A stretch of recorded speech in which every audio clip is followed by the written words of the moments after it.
मेरो छोरी चाहिँ खोइ के लिन हातमा पैसा बोकेर मम्मी तपाईँलाई म सरप्राइज दिन्छु ल भनेर पैसा लिएर गयो नि साथीहरू। अब के लिएर आउँछन् हामी अहिले हेर्नुपर्छ है त।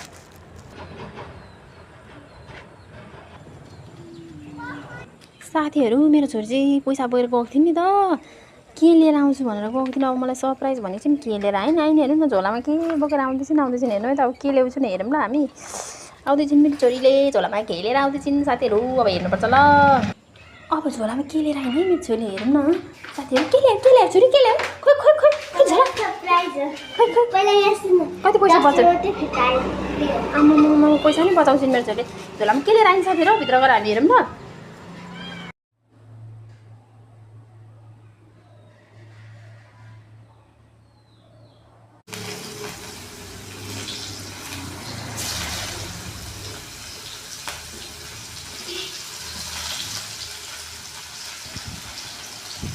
साथीहरू आज म माछाको रेसिपी बनाउँछु ल। हजुरहरूलाई म फर्स्ट अफ अल मेरो माछाको रेसिपी देखाउँछु है। हामीले चाहिँ बजारबाट माछा किनेर लिएर आउने, मेरो छोरीले लिएर आयो नि त। साउने हो नि त, म चाहिँ खाँदिनँ है, साउँछ त्यो चाहिँ खाने हो। तर यति धेरै मलाई खासै मासु चाहिँ मिठो लाग्दैन, मलाई चाहिँ मासुहरू खासै खाउँ लाग्दैन नि त।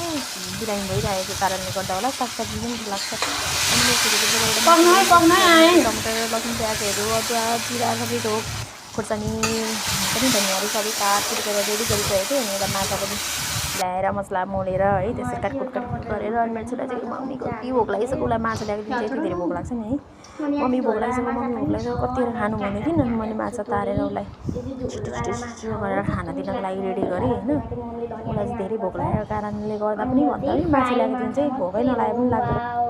कस्तो मिठो कि मेरो फर्स्ट बाइट है यहाँ खाऊ न यत्रो मेरो फर्स्ट बाइट, सेकेन्ड बाइट चाहिँ म उपर ठुलो खान्छु। अनि उसलाई मिठो लागेको खानेकुरा चाहिँ म मजाले खान्छु नि हेर्नु न साथीहरूमा। उसलाई मिठो लागिसकेपछि रस होस् कि के होस् कि टमाटर लसुन प्याज चाहिँ छान्ने हो, हाल्न चाहिँ लाउने हो, काट्न पनि लाउने हो, लास्टमा चाहिँ छान्ने हो क्या साथीहरू।